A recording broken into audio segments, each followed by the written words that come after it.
Right, we've got some more breaking news. Manchester United. A lot.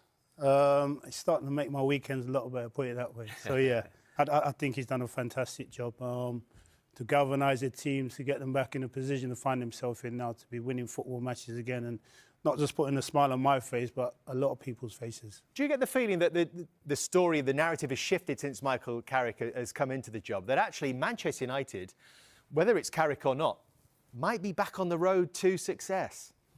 I've got my fingers crossed, I'm hoping so. But, you know, I think what Michael wants from now to the end of the season is just to continue winning football matches, you know, get himself back into Europe next season, Champions League. I think a club like Manchester United need to be in the Champions League. I'm not going to stand there and say deserve to be, because, I mean, you've got to get that right. And fingers crossed they'll be able to do that coming in. Did he have to be picked, though? Did he have to be recalled, Cubby? I think that the form he's been in, yeah. I think he's been in brilliant form. And however you look at it, you know, if you take away a lot this season, previously he's been fantastic. For such a young man in that position, he finds himself with so much time on the ball, he's comfortable, he'll get on it wherever he wants to get on it. And, I mean, just getting back in the team and the way he's played, I think he showed a lot of people that his mentality is right. You know, he hasn't played a lot, but I'm back in the team now, I'm going to show everybody. This young man, Andy, Benjamin Sesko, he's having to be patient. Is actually his best football being played when he does come from the bench, though, rather than starting? Young man, very young man coming into a new league, coming to a club like Manchester United. And I mean, thinking about it, I was very fortunate. When I went to Manchester United, Cantona, McClear, Hughes, I could learn off these guys. Great experience, fantastic players. He's gone to Manchester United, he's learning on the job. And it is tough to go into the Premier League your first season and expect to score goals. So when he does come off the bench, you know, in Bremo's took all the knocks for 70 minutes or whatever it may be, he comes in a little bit easier for him. What about Bruno, leading from the front? Yeah, absolutely. Incredible. But every season, you know, goals, assists, you know, he's been wonderful for the team. You know, he's the maestro. He's the one player that you always feel is going to make the right pass, the right assist, the right goal moment, whether it be a free kick or whatever. His numbers have just been phenomenal, you know, and it's not always been easy because he's not played in necessarily a great Manchester United side. I mean, that's incredible, isn't it? Well, it blew my mind when we said these are the stats. I was like, are you sure? That can't be right. But when you actually look at it, where he's got to so quickly.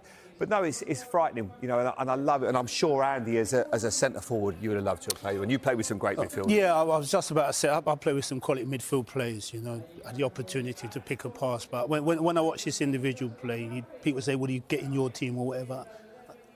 I think he'd have a chance to get on the bench, yeah. You know, I played in a great team. I mean, but he is an individual that you could definitely play in the same team as. Great chance. I think for his form, you know, I think we all know Stanley, he's had a tough season. But the thing with H is he's never given up. Never given up, you know. He stood like a rock when he wasn't in the team, when he was getting questioned, not just by managers, by fans and all that. And look at the position he finds himself in. Deserving of a new contract, you think, as well? Yeah. I look at what he gives Manchester United, his experience, the way he's come back in. I don't think at any stage he let Manchester United down. You know, when people questioned him, he was in the team, you know, giving it everything he's got. You know, lost the captaincy and things like that. So you've got to look at him and say to yourself, he's the kind of... So when you look at that run of games, he's making it very difficult, you know, for the owners not to give him the job. He's been in fantastic form. Well, this is what he's got left. 8 games, 4 home, 4 away, starting with, of course, Bournemouth tonight.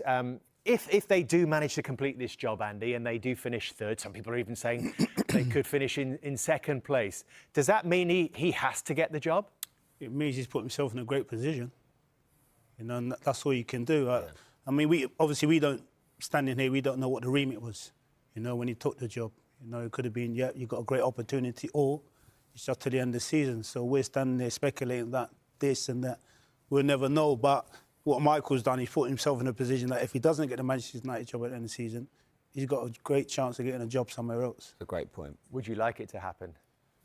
Look, if a manager goes in and wins football matches, why not? You've got a smile on Andy's face, so that tells you everything. Why not? You know? But I agree, yeah. I mean, it's not for me to be standing there saying, yeah, he should be given the opportunity.